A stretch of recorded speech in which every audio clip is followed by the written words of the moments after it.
Hello, everybody. For our project, we explored how the Marcellus shale boom affected the property market in Tioga County. Tioga County is located on the northern border of Pennsylvania. It's rural and historically has been mostly agricultural up until the boom. Fracking advances in the late 2000s enabled natural gas extraction from the Marcellus shale formation. This led to a huge boom for the natural gas industry in Pennsylvania, Ohio, and parts of West Virginia. Pennsylvania alone saw a 260% increase in oil and natural gas employment during this time. So we wanted to see how did this affect rural counties like Tioga.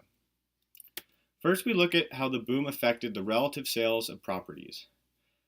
In this chart, the residential properties are represented in the dark blue, while commercial and industrial properties are the other colors.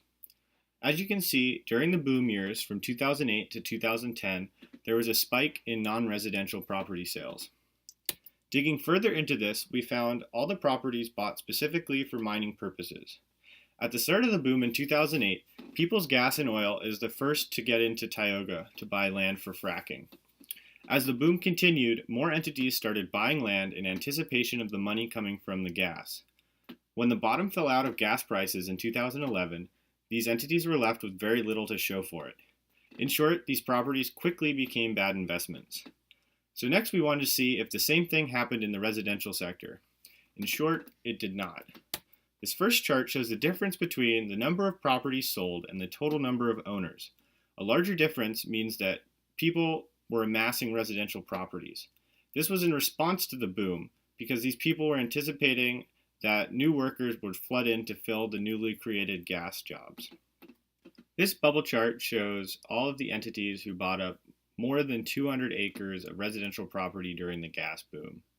Essentially, this shows that there was a common line of thinking that by purchasing residential property now, when the new workers started flowing in to fill the gas jobs, that they would get a good return on investment. So was this a good investment? Well, it turned out it was, but not because of the gas boom, but because they bought the properties at the middle of the recession. So the price per square foot for the properties were rock bottom. They may not have ended up selling to the people they were expecting, but the prices have since recovered, so it ended up being a good investment. So that was our project, and thank you for listening.